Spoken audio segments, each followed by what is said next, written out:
Bonjour, bienvenue dans le canapé de Pi. Selon les mythes et légendes en Guadeloupe, il paraît que si l'on plante un fromager, on raconte que c'est dans les branches de l'arbre que les soucougnants aiment cacher leur peau. Ce sont des hommes et des femmes, ordinaires, mais une fois la nuit tombée, ils prennent la forme de créatures volantes qui s'y pour commettre des actes maléfiques. Ces mythes et légendes ne sont pas anodins, tout comme le film qu'a choisi Shorty pour ouvrir la saison 2. C'est un plaisir de vous retrouver, j'espère que vous avez passé un bel été, rempli d'émotions cinématographiques diverses et variées. Faites comme chez vous, installez-vous confortablement et bonne écoute.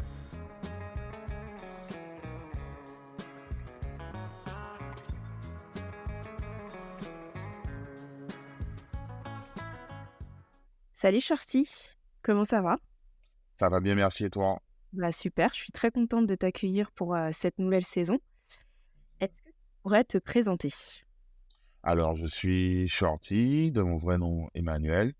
Je suis cofondateur d'une agence de communication qui s'appelle l'Agence 88 et fondateur du média Lockmore, qui est dédié aux cultures urbaines caribéennes. On fait des interviews, des formats musicaux, de l'inside. On essaie un peu de documenter les cultures urbaines caribéennes. Super. Alors, on va rentrer dans le vif du sujet. Est-ce que tu pourrais nous parler du film ou de la série qui a eu un impact dans ta vie? Bien sûr. Alors moi, j'ai beaucoup hésité quand je me suis dit qu'il fallait choisir un film. Et j'ai choisi le film Sixième Sens. Alors, je sais jamais si c'est le Sixième Sens ou Sixième Sens. Moi, je dis Sixième Sens et je vais m'excuser si c'est une erreur. Donc, de Night Shyamalan. C'est un film que j'ai vu au cinéma. J'étais plus jeune, je devais avoir 12-13 ans, je crois que c'est 98-99. C'est un film qui m'a marqué puisque c'est un peu mon introduction au genre du thriller, de l'enquête et tout ça. Et c'est un genre que j'aime beaucoup aujourd'hui. Je pense que c'est mon préféré. Je vais réfléchir. C'était un peu mon introduction. Euh, alors, c'est pour les auditeurs. J'ai vu que dans ton podcast, vous ne spoiliez pas, mais c'est un peu compliqué par rapport à ce film-là. Voilà. Ouais, ça dépend. C'est un peu compliqué pour ce film, on pourra faire une petite exception, mais déjà, pour recontextualiser, est-ce que tu peux nous faire un petit résumé du film ou voilà, synopsis?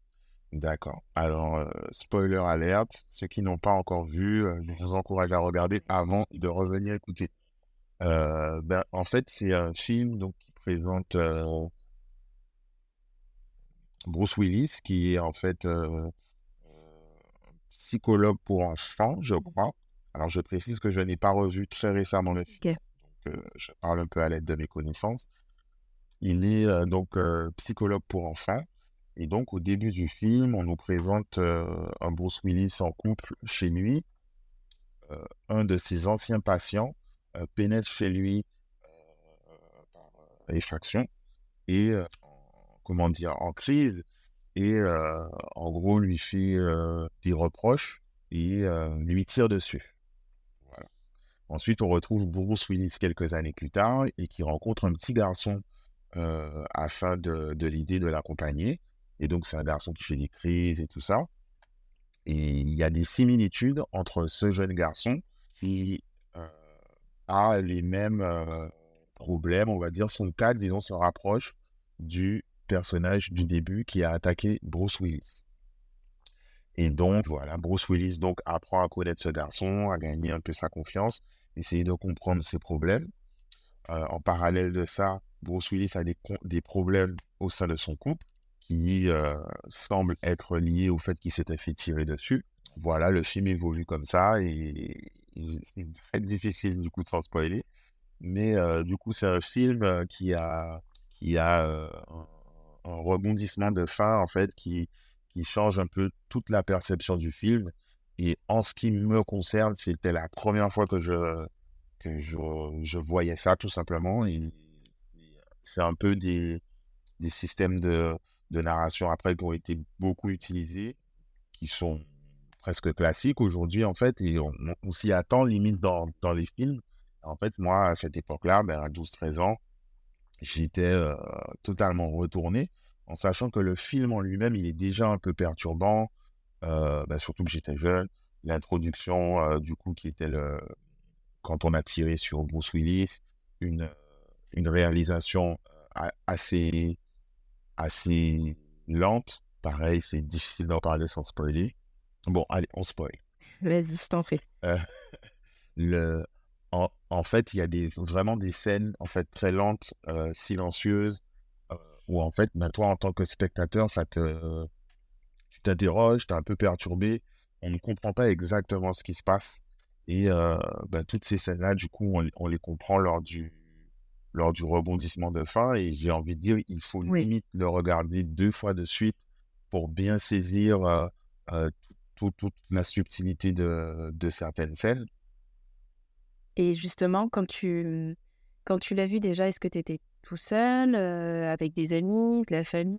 Mais j'étais avec des amis, c'était parmi les premières sorties qu'on fait seul au cinéma avec des copains, quoi. On avait Ouais. pris, j'ai pas précisé dans ma présentation, mais j'ai grandi en Guadeloupe, je vis toujours en Guadeloupe. Et du coup, à l'époque, on prenait le bus, on allait à Pointe-à-Pitre au cinéma. Et ça fait partie des premiers films, en tout cas, que j'ai vus dans ce cadre-là. De mémoire, à l'époque, il y avait Star Wars épisode 1, tout ça dans la même période, mais bref.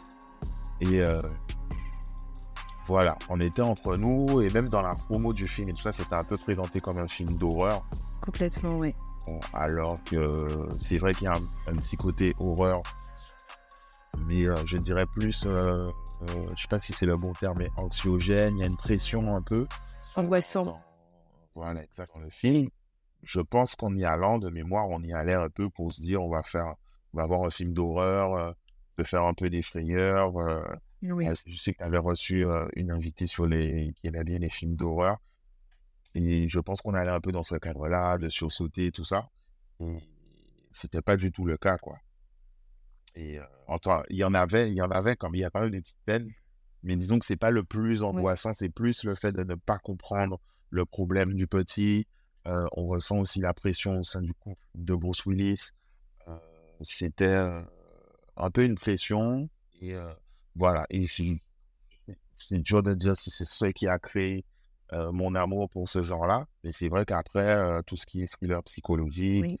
et tout ça, c'est des choses que j'apprécie. Et j'aime bien être un peu dérangé en regardant un film. J'aime bien ne pas comprendre, ou en tout cas, devoir me réfléchir beaucoup pour comprendre ce qu'on essaie Ouais.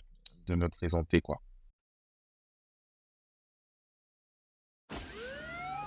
Cet accident au bout de la rue, Oui. une personne a été écrasée. Ah oui?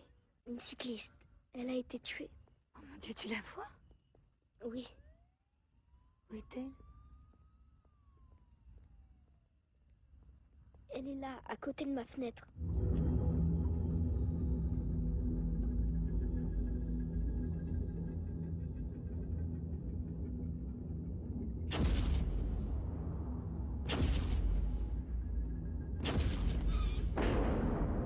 Mais tu trembles. Qu'est-ce que... Cole, qu'est-ce qui se passe? Tu as parlé à ta mère de tes relations? Je lui dis pas ces choses. Pourquoi? Parce qu'elle ne me regarde pas comme les autres me regardent. Je veux pas qu'elle le fasse. Je veux pas qu'elle sache. Quoi? Je vois des gens qui sont morts. Ils vont et ils viennent comme n'importe qui. Je ne vois rien. Tu es sûr qu'ils sont là? Quelquefois, ça vient de l'intérieur. C'est comme si vous tombiez à toute vitesse. Vous sentez quelquefois comme des aiguilles qui vous picotent la nuque. Ouais. Ce sont eux. Quand ils se mettent en colère, ils gèlent tout d'un coup. Et tu en vois souvent. Tout le temps. Faites-les partir, je vous en supplie. C'est pour ça que je suis là.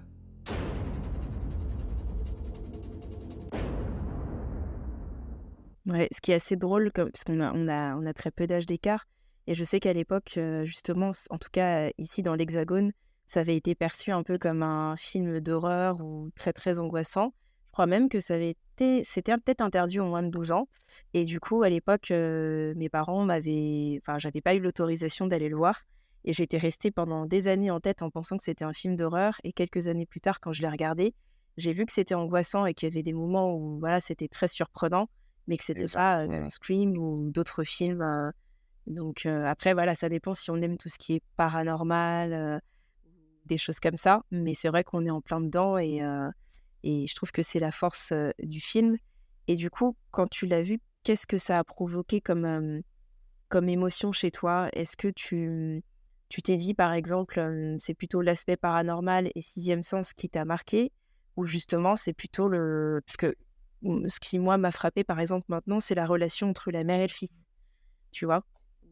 Hormis le sixième sens, mais du coup, qu'est-ce que ça a provoqué chez toi? À l'époque, euh, moi, je me rappelle très bien déjà que ça m'a giflé, en gros, d'avoir été mené en bateau pendant tout le film, entre guillemets. Et ensuite, pour remettre aussi un peu dans le contexte, si des plus jeunes écoutent aujourd'hui, c'est vraiment un film qui est devenu culte.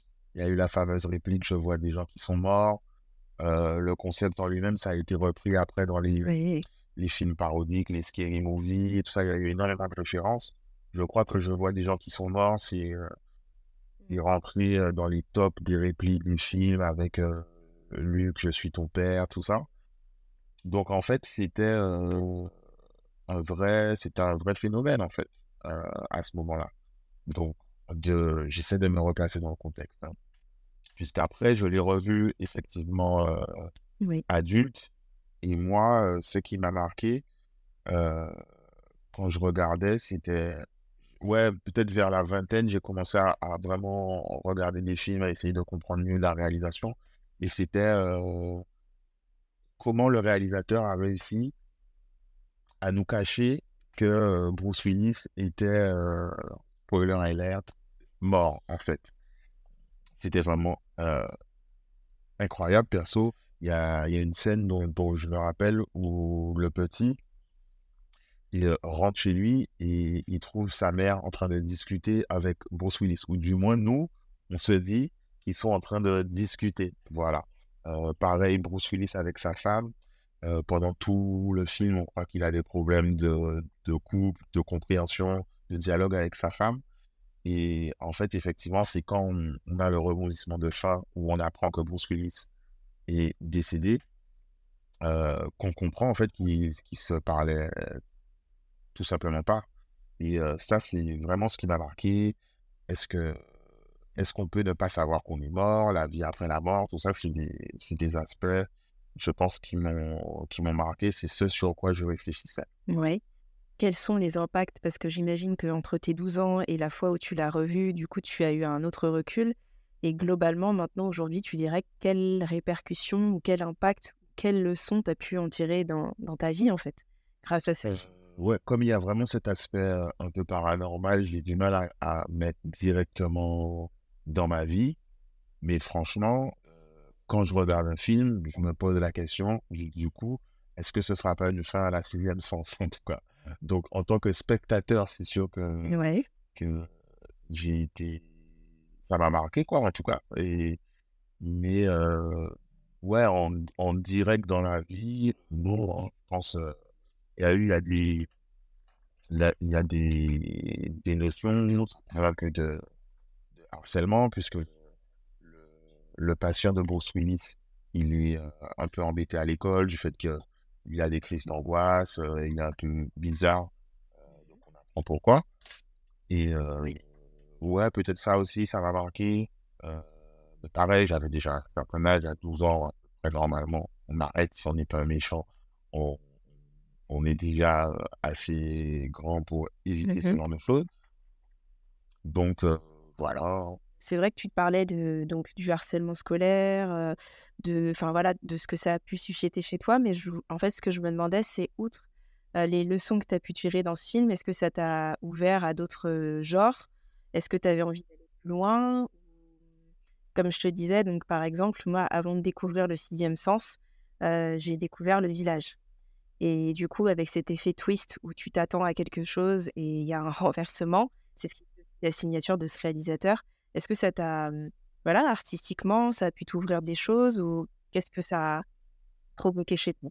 Ben oui, ben, je pense que c'est effectivement, comment dire, je recherche un peu dans certains thrillers cet effet de surprise. Effectivement, ça devient de plus en plus compliqué, surtout ben, quand on a regardé plusieurs films de Night Shyamalan. Le Village, c'était celui juste après de mémoire, je ne suis pas très sûr. Il y a eu des, Oui.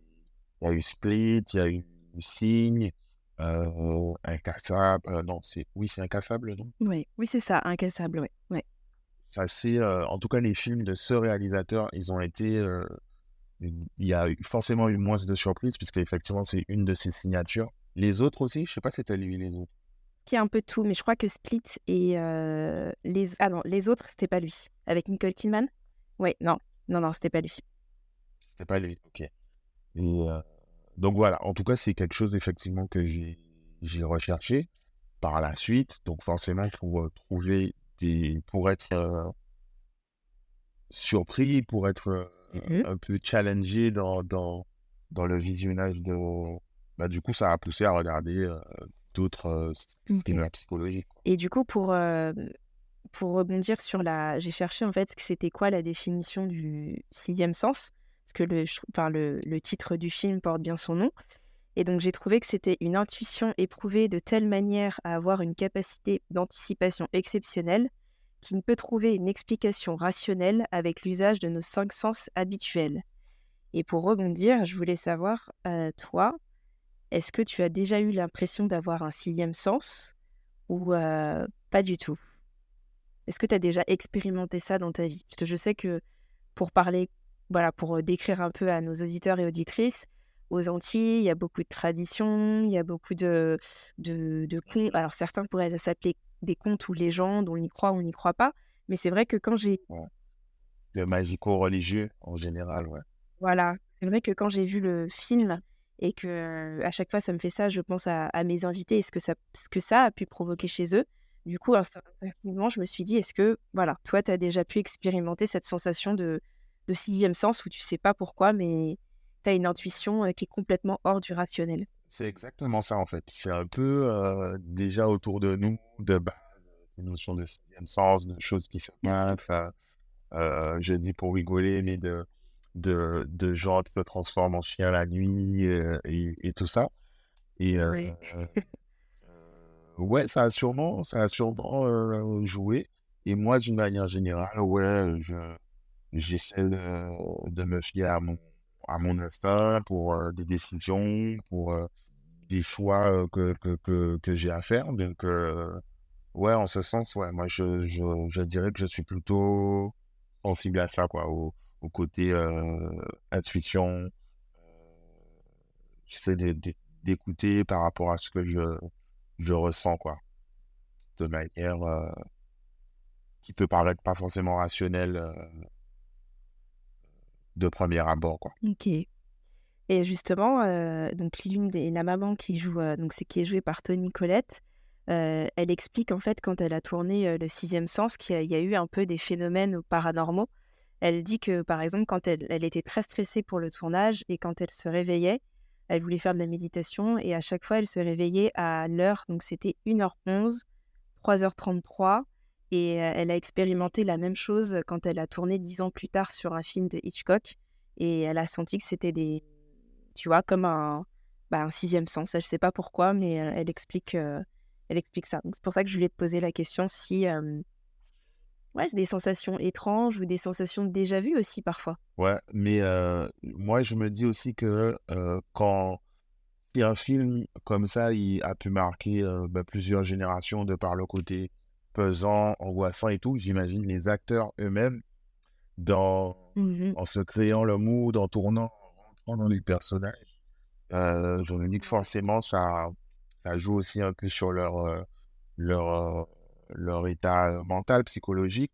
Et je suis pas surpris que forcément ça fasse les acteurs réfléchir. Et je me suis toujours demandé l'acteur dont j'oublie le nom, c'est Joël quelque chose. Allez, Joël.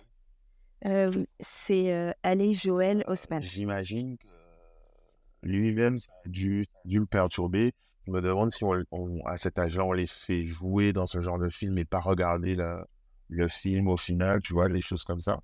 Et ouais, pas de doute que ça doit impacter leur état mental, quoi. Ouais, complètement. Bah, tu vois, ça me fait penser, par exemple, alors c'est sur complètement un autre rôle, mais j'avais vu qu'en fait, Marion Cotillard, quand elle a joué la môme, elle a tellement joué la môme qu'elle avait l'impression d'être habitée par Édith Piaf, en fait, et elle a fait un voyage en Amérique latine avec un chaman pour, entre guillemets, se désenvoûter de tout ça parce qu'elle avait l'impression d'être possédée et habitée par... elle était plus elle-même, quoi. Donc c'est fou, quoi. Un exorcisme, carrément. Ouais, complètement. Et du coup, est-ce que tu as parlé de ce film autour de toi quand tu l'as vu ou quelques années plus tard ou... Ah oui, moi, comment dire ça, j'aime partager ce genre de choses. Donc, je dis aux gens, comment ça, t'as pas vu Sixième Sens, Ouais, regardez. Moi, c'est mon style. Et du coup, moi, dès que j'ai pu partager, les gens, ils ont kiffé et tout. Je dis, alors, t'as kiffé, regarde bien, qu'est-ce que t'as préféré? Et donc, c'est totalement mon style. Et ouais, j'ai partagé. Et c'est un film que je cite beaucoup. Et voilà, pour les raisons qu'on a déjà évoquées. oui. Et voilà, j'étais content que personne en ait encore pris pour ton podcast. Ouais. Donc voilà. Bah alors, moi, le twist de la fin, enfin en tout cas ce phénomène-là, ça m'a fait penser aussi au film de Martin Scorsese, Shutter Island. Je sais pas si tu l'as Ouais, vu. ouais, bien C'est, sûr. J'ai vu, ouais. tu vois, ce retournement de... Alors, je sais pas si on peut dire un retournement de situation, mais Ouais, parce t'as qu'on n'est l'impression pas sûr. Voilà, on n'est pas sûr. Enfin, en tout cas, en tant que spectateur, on a l'impression qu'on est persuadé du scénario et de la trajectoire du personnage et qu'en Exactement. fait, le retournement à la fin nous fait à la fois douter. Toi, tu doutes du scénario et de tout, et en même temps, tu doutes du personnage tu remets tout en question, en fait. Exactement. Eh ben, tu vois, je te parlais du coup de films qui arrivaient malgré tout à, à nous challenger en tant que Mhm. spectateur. Et tu vois, ben, c'est un bon exemple, Shutter Island. Et pareil, il y a certains films de Nolan Oui. qui réussissent soit par le twist, soit par la structure même du film. Je pense à Memento, je sais pas si tu as vu, et qui a, alors pareil, sans spoiler, il y a une structure particulière où ce sont des séquences Oui. euh, à l'envers, enfin c'est assez compliqué à expliquer comme ça, mais en fait, Nolan a travaillé la structure tout simplement d'un film. Et donc toi, tu es totalement perturbé en regardant, tu regardes un film un peu à l'envers, un peu à Mhm. l'endroit, entrecoupé. Et je crois, c'est pas je crois, dans Dunkerque aussi, il a un peu changé les- la structure encore en faisant des temporalités différentes sur trois personnages dans le même film. Ok. Peut-être que c'est un peu mal expliqué, mais pareil, c'est des choses qui du coup te challenge en tant que spectateur. Et ben, du coup, j'aime beaucoup ça. Même si au début, on peut dire dans les 10 premières minutes, qu'est-ce qu'ils ont foutu, c'est de la merde, tout ça.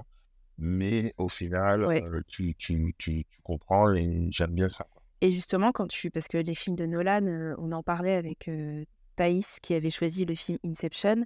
Est-ce que toi, tu fais partie de cette team où tu vas voir un film et tu te renseignes un peu avant ou tu te laisses porter et tu te fais ton propre avis? Ou est-ce que après coup, si par exemple, admettons, il y a des choses dont tu n'as rien compris, tu as absolument besoin de savoir et tu vas te renseigner ou t'en parles autour de toi? Ouais, moi, c'est plutôt ça. Je regarde sans attente. Mhm. Et après, je fonce Wikipédia, interview, vidéo d'analyse, même regarde Oui. sur YouTube, sur les films et tout. Donc, moi, je suis plutôt comme ça. Et pareil, quand je kiffe, ben, du coup, Nolan, ben, à part Tenet, puisque j'ai beaucoup moins de temps maintenant, mais j'ai tout vu. J'ai j'ai un coffret Blu-ray de tous ces films jusqu'à peut-être Inception. J'ai acheté Interstellar après. Après, je suis un peu obsessionnel dans ma consommation, tu vois. Donc, quand j'ai bien aimé un truc, je vais fouiller et j'essaie de regarder tout. Quand j'étais étudiant, quand j'ai commencé à identifier ce que j'aimais beaucoup dans le cinéma et tout, j'ai vraiment pris la liste IMDb des 100 meilleurs films et tout, et Ouais. j'en ai regardé presque la moitié, tu vois. Je choisissais le soir et tout ça. Donc, ouais, voilà. Des fois, j'ai des comportements un peu obsessionnels par période où je regarde plusieurs trucs, soit d'un acteur, soit d'un Ouais, réalisateur, de genre, etc. ok. Et du coup, est-ce que tu aurais des recommandations de films ou de séries autour du thème du sixième sens, plus largement? Du thème du sixième sens précisément, euh, je réfléchis rapidement. Non, pas spécialement. Mais Alors, pas forcément sur le sixième ouais, sens, mais dans voilà. le même genre. En, Ouais. en film un peu pesant, angoissant comme ça, tu m'as un peu volé ma reco, mais c'était Shutter Island, par exemple. Sinon, en Ouais, thriller psychologique, il y a Mystic River, Prisoners, c'était incroyable. très beau Ouais, film. très très dur, mais très beau. Et, Fight Club, je crois que tu as fait un épisode sur Fight Club, déjà. Ouais, Oui, on l'a voilà. fait en anglais. Ouais, justement, et ça donnait envie à mon invité, en fait, c'est ce qui lui a donné envie d'écrire. Parce qu'en fait, il a regardé, donc c'était Sai, qui lui d'abord a connu Fight Club via le livre, et ensuite le livre lui a donné envie de regarder le film, et le film l'a beaucoup inspiré, et en fait, ça lui a donné une passion pour Ok, l'écriture. bah ouais. Je pense que c'est aussi l'introduction au film avec un twist comme ça de fin pour peut-être une autre génération, Mhm. peut-être plus jeune que ceux qui ont Oui. connu Sixième Sens à la sortie au cinéma et, qui aujourd'hui, bien qu'on regarde un film, on dit ah, c'est comme Fight Club, ce sera lui-même et tout ça. Euh, donc voilà, Fight Club, qu'est-ce que je pourrais recommander dans le genre? Il y a moins psychologique, mais un peu des enquêtes un peu pesantes et tout ça. Il y a Seven et Zodiac. Voilà, voilà, c'est vraiment des films un peu lents. Il y a vraiment une enquête. Zodiac, je crois, ça dure au moins plus de 10 ans, l'enquête. Euh, c'est, En ce sens, c'est un peu pesant puisque tu vois que ça impacte la vie privée des enquêteurs et tout ça. Voilà, dans le sens un peu pesant et avec un rythme un peu lent. Voilà, je dois recommander ça. J'ai une reco un peu pareil, Vas-y. très pesant, une série qui m'a fait mal dormir, c'est la Oui. saison 1 de True Detective. Ah, ouais, très Et belle, pareil, belle du coup, saison. ça, ça se passe un peu dans les marais et tout ça. Je sais pas si c'est Nouvelle-Orléans et tout, je me rappelle plus, mais il y a un peu un délire avec justement la culture caribéenne dont on parlait, puisqu'il y a un peu des notions de vaudou, de choses comme ça. Oui, Et c'est extrêmement bien réalisé, extrêmement bien joué, et c'est pesant tout du long, quoi. Donc pareil, c'est une enquête, je crois que c'est 5 ou 6 épisodes de la première saison. oui. Voilà, donc si je peux recommander cette série incroyable. Voilà. Ok. Alors, on en a parlé Mm.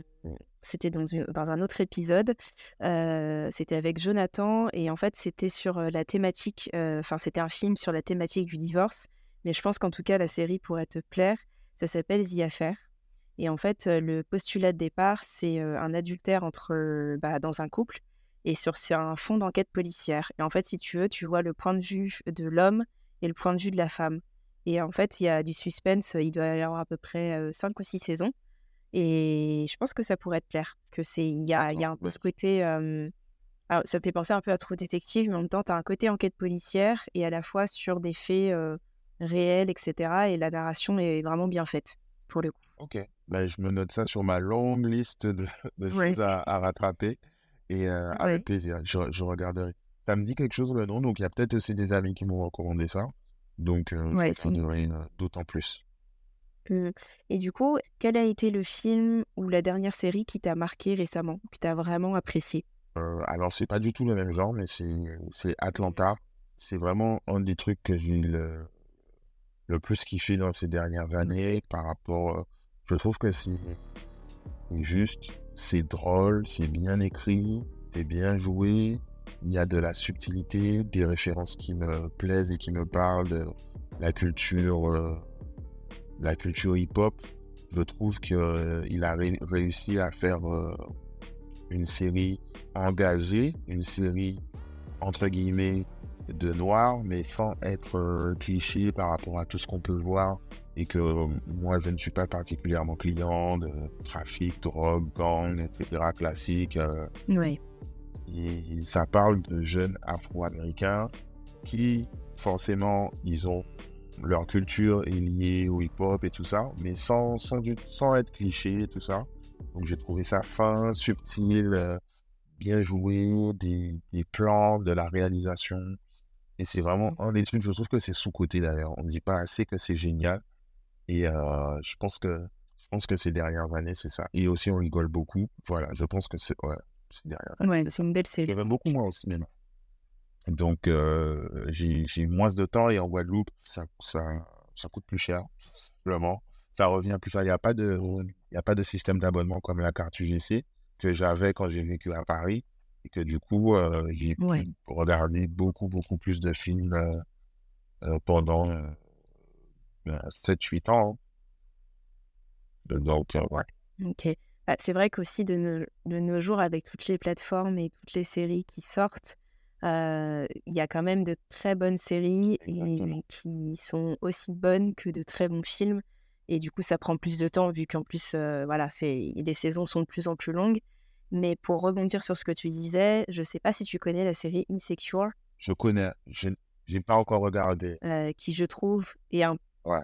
ouais, c'est un peu le pendant pour moi d'Atlanta. C'est pas la même chose en termes de fond, parce que là, on est sur une jeune femme, donc Issa Rae, qui travaille dans une association pour des jeunes à Los Angeles. Mais je trouvais que c'était un peu pareil qu'Atlanta, où là, on est sur justement une jeune femme afro-américaine qui n'est pas caricaturée et n'importe qui peut se reconnaître aussi bien voilà, en tant que noir ou pas, parce que j'ai des amis qui l'ont regardé et qui ne sont pas noirs et qui se sont reconnus justement dans son personnage. Donc je trouve que c'est la force de cette série et c'est une production HBO et La base. j'adore ce studio de production-là. Je trouve que c'est toujours un gage un gage de qualité, même si je n'ai pas fini Game of Thrones, mais bon, ça, voilà. Mais je trouve que c'est une très très bonne série et je dirais même que j'ai évolué avec cette série, vraiment. Ok, ok. Ben, pareil, ben, beaucoup de gens m'ont dit ça parce qu'à chaque fois, je dis Atlanta. Et Oui. pareil, c'est sur ma ligne déjà, Secure. Donc, donc voilà, pas de souci, je me note ça également. Ok. Est-ce que, justement, on en parlait tout à l'heure, mais tu te souviens la première fois où tu es allé au cinéma? Je suis pas sûr, mais je crois. Je pense que c'est mon père qui m'avait amené avec ma grande sœur et que c'était Bernard et Bianca au pays des kangourous. Ok. Et tu te Je pense que souviens, c'était ça. je, je sais pas, est-ce que tu te souviens de certains détails, du cinéma où tu étais, de l'excitation même d'aller au cinéma ou des petites choses comme ça? Moi, par exemple, tu vois, c'était de manger des bonbons au cinéma, j'adorais ça. Donc, Par la suite, oui, moi, c'était effectivement les pop-corn ben, au cinéma au Rex en Guadeloupe, il y avait une dame qui vendait des trucs à grignoter devant le cinéma, tu vois. Donc, c'est un peu ça, moi, mon souvenir par la suite. Mais c'est pas forcément lié à le tout premier film que j'ai vu, à Bernard et Bianca, où là, c'est plus, j'ai des souvenirs du film en lui-même, parce que je crois que c'était, là, je me rappelle plus, hein, mais je crois que c'était triste. Je crois qu'elle était l'héroïne, enfin, à part Bernard et Bianca, elle était orpheline dans un orphelinat où ça se passait pas bien et tout ça. oui. J'ai des souvenirs de ça qui m'ont marqué. Ça devait être très triste, je pense. Et ouais, c'est de ça que je me souviens. Après, par la suite, je suis allé. C'est plutôt mon père, effectivement, qui nous amenait au cinéma parce que lui aime bien le cinéma. Et c'est un peu lui aussi qui nous a présenté des genres, des films. Depuis petit, il avait fait des cassettes de trucs qu'il aimait bien, qu'il voulait qu'on regarde quand on allait grandir, même de l'animation, des Tex Avery, des choses comme ça. Mhm. Et en grandissant, en Guadeloupe en tout cas, je pense que c'était pareil en France hexagonale, mais Canal+ diffusait les blockbusters, on va dire, le lundi soir, et c'était Oui. rediffusé le dimanche dans la journée, peut-être à 10-11 heures du matin. Et mon père regardait le lundi soir pour nous dire, et s'il trouvait que c'était qu'on pouvait regarder, on avait le droit de regarder le dimanche. en gros. Ok, Et il y a des d'accord. trucs comme ça. Je crois que Jurassic Park, j'étais pas allé au cinéma, mais il avait regardé, il avait dit vous pouvez regarder. Tu vois, des trucs comme ça. Ok, ok, ok. Et quel est le film ou la série dont tu ne te lasses jamais de regarder? Ah, c'est dur. C'est dur. Ouais, c'est dur à choisir. Allez, si tu devais en choisir un ou deux, ou vraiment tu peux, je sais pas, c'est un peu comme le doudou qui est réconfortant, où tu as juste envie de le regarder et parce que tu connais soit les répliques par cœur, parce que t'aimes Alors, l'histoire, t'aimes le regarder, ou tu as l'impression à chaque fois que tu le regardes, tu vois quelque chose de c'est nouveau. peut-être un peu plus facile, mais c'est dans l'humour, c'est The Office, je pense. Tu vois, des fois, tu sais pas quoi regarder sur les plateformes Ouais, et tout ça. Ben, je sais que je vais toujours oui, trouver un épisode de The Office ou Malcolm in the Middle aussi, ça me fait ça. Ou ok. après, c'est plus simple, tu vois, c'est de l'humour, donc les épisodes sont pas dépendants les uns des autres et tout ça. C'est comme, hein, donc voilà, donc c'est peut-être un peu Oui, facile, mais ça, en tout cas, ça passe toujours, tu vois. Je sais que je peux regarder s'il y a un épisode, si alors je regarde peu la télé en direct maintenant, mais si je tombe sur un épisode, c'est sûr que je vais regarder avec plaisir, tu vois. ok, ok. Et est-ce que tu pourrais me donner une émotion qui vient clôturer tout ce qu'on vient de se dire? Une émotion, euh, je vais dire l'anxiété, tu vois, un peu, c'est peut-être un peu malsain, hein, mais regarder un film, c'est les films où tu es un peu dérangé, en fait, tu sais pas bien, tu comprends pas, tu sais pas si tu vas avoir peur, tu sais pas si. Et c'est peut-être un peu bizarre, ces sensations, quoi. Un peu comme les documentaires de faits divers sur Netflix et tout ça. Je sais pas si tu regardes ces Ouais. trucs-là, mais ah, Pas du tout, justement, ça me fait trop et- peur. Les true crime, etc., ça me fait très très peur. ouais, ben tu vois, il y a ce truc un peu Ouais. anxiogène, en fait. Ben, paradoxalement, ouais, je crois que j'aime bien ça. Tu aimes bien avoir peur ou avoir des frissons, ou que tu ressentes des frissons face Ouais, à un film ou quelque chose? pas le sursaut, les choses comme ça m'intéresse pas du tout. J'ai fini au cinéma, Insidious, tous ces trucs, Oui. Scream et tout ça, comme ton invité de la dernière fois. Mais quand je suis un peu pas bien, et pourquoi il voit des gens qui sont morts, je comprends pas, qu'est-ce qui se passe, Ouais. tu vois. Ouais. Ouais, ça, je crois que j'aime bien, ouais. Ok. Ok, ok. Eh ben écoute, merci beaucoup Ben, merci à toi. pour ton participation. Merci à toi. C'était avec plaisir. Je réfléchis si je voulais rajouter quelque chose. Non, ben Tu merci. veux rajouter? Merci à toi, tout simplement. Je pense que j'ai fait un bon choix. C'est très dur pour moi les choix. Je sais pas si t'as vu au fur et à mesure des questions. Oui. Mais sixième sens, je pense que c'était un bon choix, le sixième sens. Et j'encourage ben, les gens à aller le regarder ou aller le re-regarder pour bien voir du coup les subtilités de réalisation ben, liées au scénario, quoi. Et, voilà. Ok. Bah, merci beaucoup, Shorty. Ben, merci à toi et puis je continuerai à écouter, à voir un peu les sélections de tes prochains invités. Avec plaisir. Et si cet épisode vous a plu ou a suscité quelques émotions chez vous, n'hésitez pas à venir échanger avec moi sur les différents réseaux ou encore à laisser quelques notes sur les différentes plateformes. Rendez-vous pour le prochain épisode en compagnie de Fanny. À très vite.